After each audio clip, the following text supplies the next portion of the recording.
The International Institute for Innovation and the Peter F. Drucker Foundation for Nonprofit Management announced the second annual Peter F. Drucker Award for Canadian Nonprofit Innovation to Tetra Society of North America.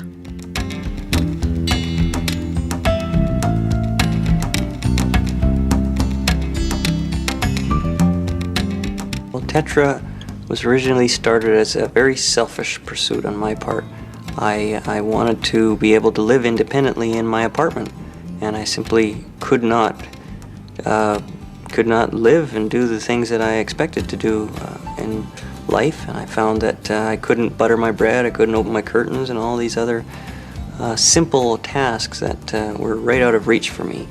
And I just had a hard time imagining that in Canada, 20th century, that there wasn't some sort of a system that I could access to do these things. And sure enough, I went through every angle possible, and I found that there was really nothing to solve these types of problems.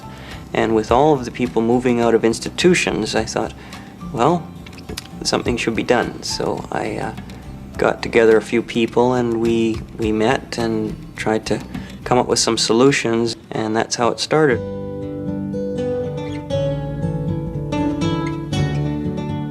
We wanted to provide technical services so that people needing an assistive device would be able to find a good person who could, work for them and work with them, not in a sense that the person is going to solve their problems, but together they solve the problems. And the disabled person is very much a part of that whole process. It's not somebody doing something for you, it's together working on it. Tetra volunteers have produced some very innovative and high-tech solutions. Many of them are quite mundane and quite simple, and some of those are my favorite ones, and it all depends on what the problem needs, and we believe very much in appropriate tech.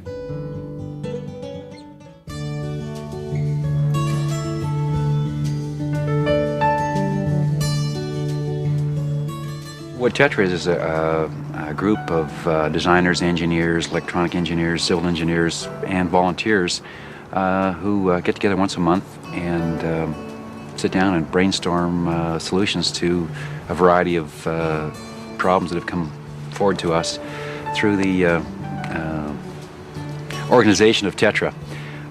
Basically what happens is a physically challenged person sends in a request for assistance in some area, some kind of an adaptation either to a wheelchair, to their home, whatever.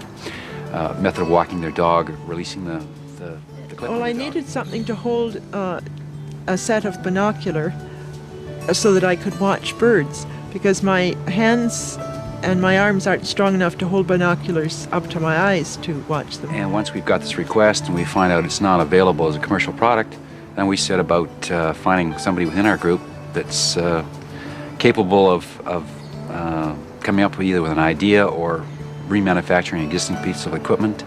But often it's a fresh idea because that's why they've come to us. They can't get it. Colin come out and to inquire what I needed and do some sketches. The first time it needed some modifications, so he took it back to his workshop, modified it, and brought it back out again. Well, this one was actually quite cheap. We took a tripod clamp, it was about $22, and a piece of aluminum I had kicking around the basement, and part of an old headrest off one of my old cars.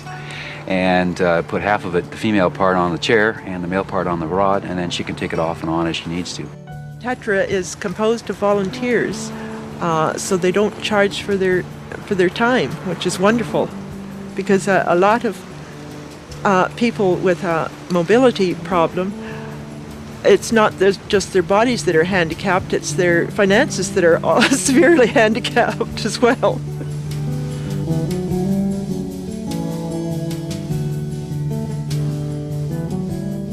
We started developing a package of material, and the people received the material, and many of them started up affiliated groups. Not only have we had letters from Canada, but we've had letters from all over the States. And we have a very interesting fellow in Texas who's a high quadriplegic, and he's setting up a group in Texas. And we are really looking forward to getting programs happening all over the United States. The general philosophy of Tetra is we want to fit into the world. And we're not really asking the world to fit into us. But we realize that only goes so far, and that there are some basic essentials that we need in order to participate in life. And after that point, we'll figure it out. If we can at least get there, we'll figure out how to live once we're there.